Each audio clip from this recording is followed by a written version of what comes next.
They say that following the defeat by the Crusader armies by Saladin, they talk about the danger of being attacked at the time of Saladin. To us, the Crusades seemed a long time ago, doesn't it? Not very relevant to us. Remember where at the early years of the Bush administration, the second Bush administration, President George W. Bush briefly referred to the war on terror as a crusade and got a terrible response in the Islamic world, because the crusade is not something that seems historically a long way away to them.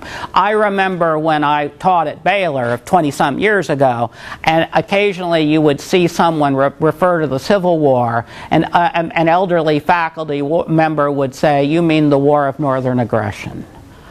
Well, the crusade takes on the same kind of feeling, but with much greater resonance in the Arab world, because of all the decades in which Arab countries lived under the domination of the French or the British, or now then the American oil companies. And that's why to them something so old seems so present. Just as Begin labeled the British as Nazis, Hamas labeled Israel and its supporters as, I'm quoting, Nazi-like enemies. Just like Begin said that their heroes were reborn, Hamas says that the jihad fighters were reborn. And just as for Begin, I didn't quote this, but Begin paraphrases Descartes. Descartes' famous statement, except what he says is, we fight, therefore we are. And the Palestinians say something very, very similar in all of their charter. They say Allah is the goal, the Prophet is the model, the Quran is its constitution, jihad its path, and death for the cause of Allah is most sublime belief. There is no solution to the Palestinian problem except for jihad. We fight, therefore we are. There is no solution to the Palestinian problem except for jihad. For the Israelis, if you believe in the revisionist mythology, the West Bank, Judea and Samaria, in their mythic statements, those were the holy sites where most of the events of the Old Testament happened, along with Jerusalem. But the Palestinians see the same land as holy to them. If you believe in the revisionist narrative, the famous statement was, a land without a people for a people without a land. Except, in fact, the ancient Zionists were wrong. There was a people. They didn't define themselves as Palestinians then. They defined themselves as Southern Syrians, but they were there, living there. It was not a land without a people.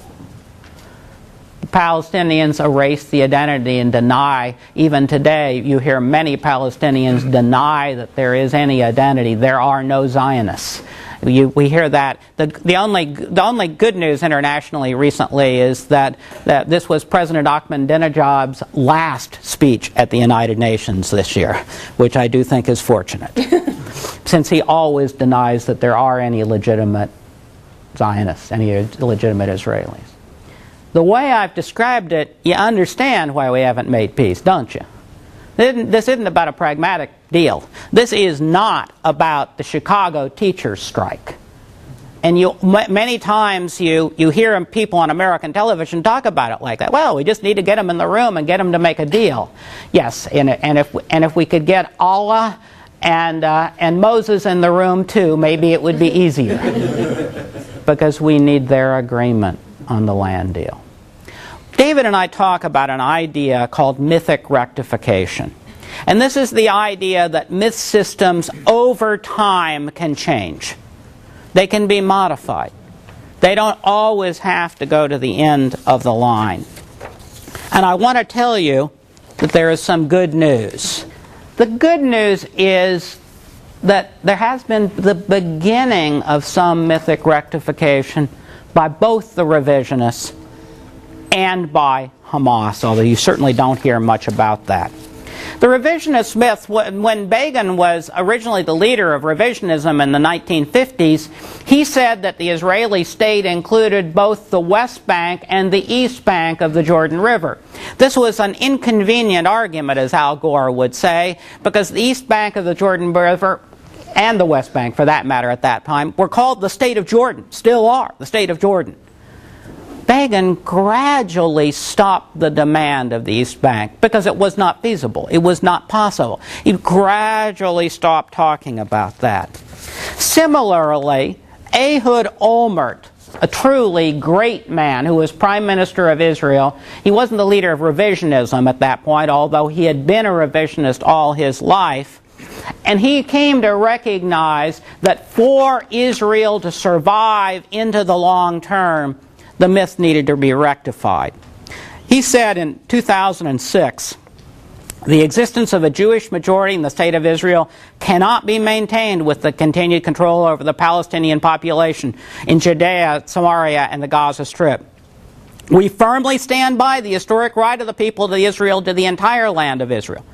Every hill in Samaria, every valley in Judea is part of our historic homeland. We do not forget this, not even for a moment. However, the choice between the desire to allow every Jew to live anywhere in the land of Israel to the existence of the state of Israel as a Jewish country obligates relinquishing parts of the land of Israel. Olmert knew that if Israel is going to be safe, surrounded by 100 million Arabs who hate Israel's existence, the only way was peace. It's that same judgment that got Yitzhak Rabin killed. But remember, not by a Palestinian terrorist, by an Israeli terrorist. He was ready to make peace. A hard peace. And similarly, although you rarely hear this, there have been signs that Hamas is changing, at least some. The head of Hamas said in 2009 of the Hamas charter, ignore the Hamas charter. It's a 20-year-old document that was shaped by Palestinian experiences. And he admitted that he declared the movement was seeking a state only in the areas Israel won in 1967. Experts who've studied Hamas say that the goal of Hamas is to find a political path that would allow it to coexist with Israel without jettisoning its ideological moorings. And so we're at an impasse because the extremists on each side absolutely control the process. If the Israeli government starts to make signs of peace, the Israeli right will protest, and then there will be a response of a bombing from the Palestinian side in response to what the settlers have done. If the Palestinian side tries to make movements toward peace, precisely the same thing will happen in reverse. We have to find a way to rectify the two mythic systems. And I want to make the point that mythic rectification is not impossible. That you need to take steps that recognize the peoplehood of the other side. One thing that began with Menachem Begin was suddenly leaders in the Israeli establishment and leaders in the Palestinian establishment spent a lot of time together, and they discovered that they were reasonable, smart people, concerned about their own people, but with families of their own. They weren't the two-headed terrorists of their own mythic language.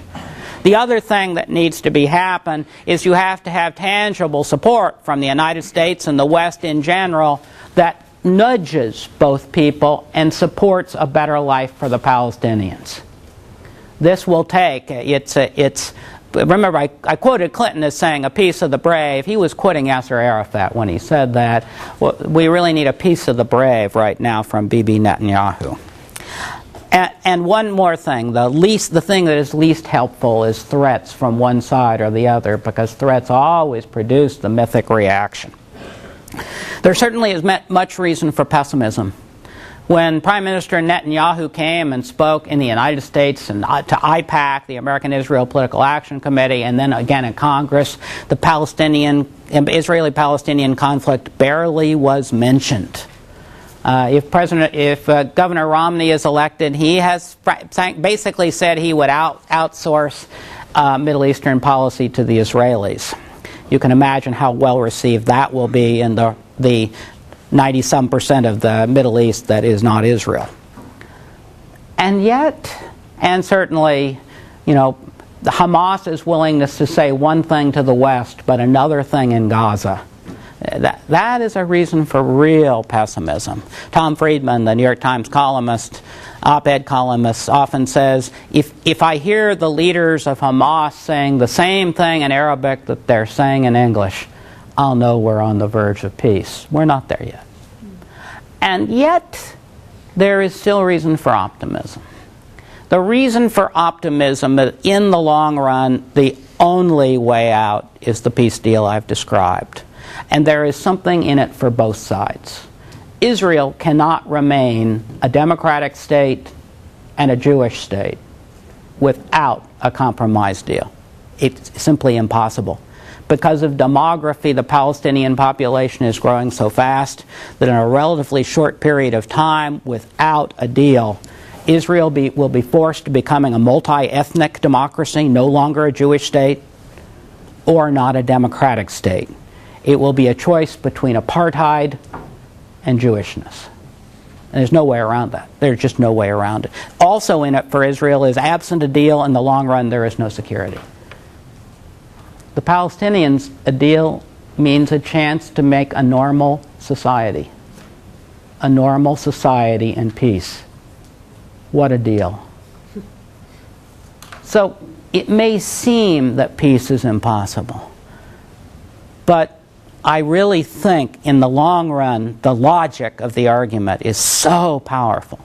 If we just had Yitzhak Rabin. Now I want to end by saying something about the United States.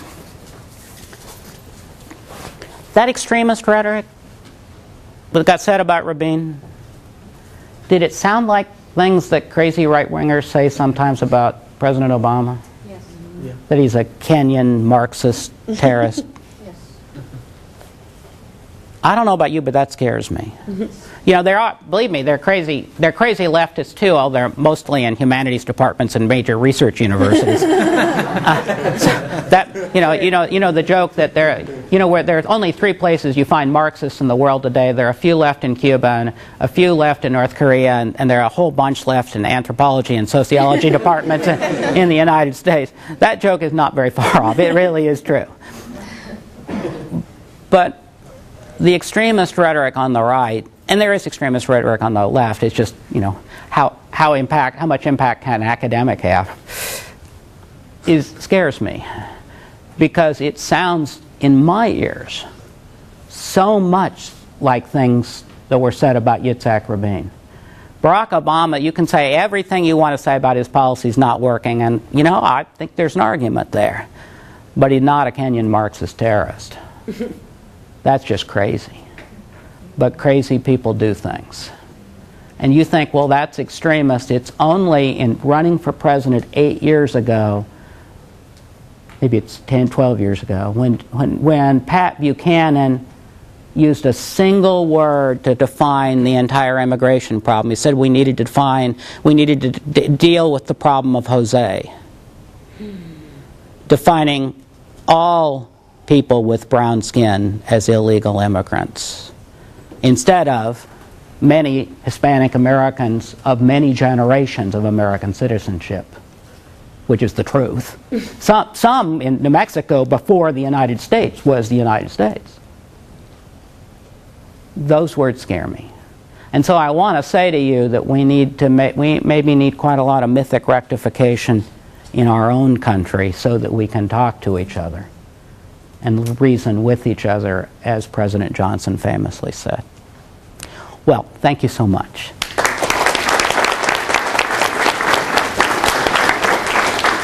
We have time for a few questions. If anybody has any questions.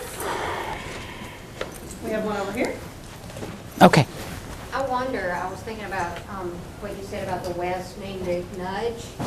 Do you think as long as our leaders there continue to verbalize mainly our support in the Ring of Israel, that nudge is ever going to work for the Palestinian folks?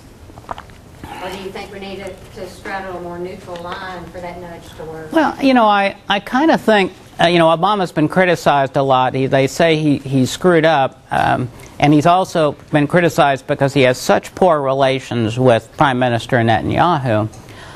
To me, poor relations with Prime Minister Netanyahu make perfect sense, since we have had opportunities to have serious negotiations for peace that are demonstrably in Israel's interest, that would protect Israel, and Netanyahu has done things that make having those negotiations almost impossible.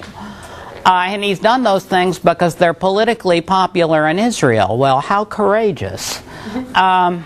So I kind of think that, now I do think this is one area where if you want to nudge the two sides, you know, if that's your most important issue, that's something that I think President Obama is, you know, Mitt Romney has said basically that he thinks the conflict is hopeless and that he would support Israel no matter what.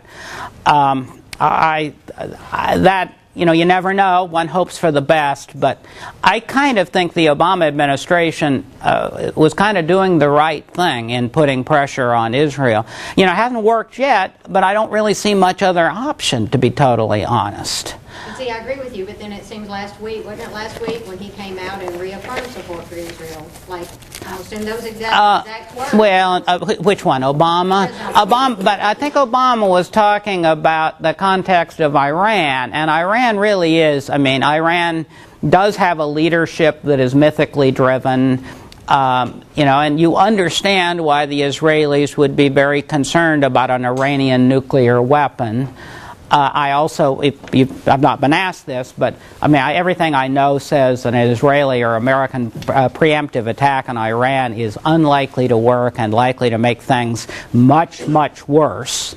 But it's still a hard situation. I think actually, I was just reading in the New York Times yesterday that the best experts think that an Israeli or American attack probably would speed up Iran getting nuclear weapons for two reasons: because they would not stop till they had one, and secondly, because a lot of countries that are supporting embargoes against them would stop supporting those embargoes if we attacked. And that makes sense to me. It is unfortunately way too complicated to explain in something like a presidential debate. And that's well, a topic I'll discuss a little bit tonight. But so I mean, you know, if you want to point to dangers, they are sure out there. That one really scares me, to be honest. We have time for one more. Anybody? What procedures or steps do you think would be necessary to implement this verbal filter that you basically alluded to, that would be necessary for proper communication between the two? And how would you say we should, if at all, even assist with that implication?